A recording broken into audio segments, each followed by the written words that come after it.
ನಮಸ್ಕಾರ.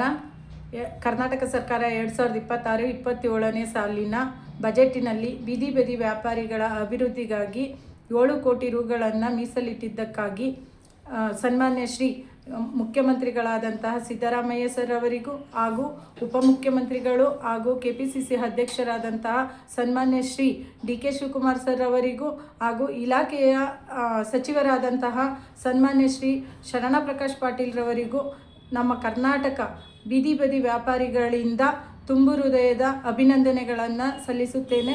ಕಾರಣ ನಮ್ಮ ಬೀದಿ ಬದಿ ವ್ಯಾಪಾರಿಗಳ ರಾಜ್ಯಾಧ್ಯಕ್ಷರಾದಂತಹ C ರಂಗಸ್ವಾಮಿಯವರು ಬೀದಿ ಬದಿ ವ್ಯಾಪಾರಿಗಳ ಅಭಿವೃದ್ಧಿಗಾಗಿ ಈ ಬಜೆಟ್ಟಿನಲ್ಲಿ ನಮಗಾಗಿ ಹಣವನ್ನು ಮೀಸಲಿಡಬೇಕೆಂದು ಸಚಿವರಾದ ನಿವಾಸಕ್ಕೆ ಹೋಗಿ, ಶರಣಪ್ರಕಾಶ್ ಪಾಟೀಲ್ ರವರ ನಿವಾಸಕ್ಕೆ ಹೋಗಿ ಎಲ್ಲ ಚರ್ಚೆಗಳನ್ನು ಕೂಲಂಕುಷವಾಗಿ ಚರ್ಚಿಸಲಾಗಿತ್ತು.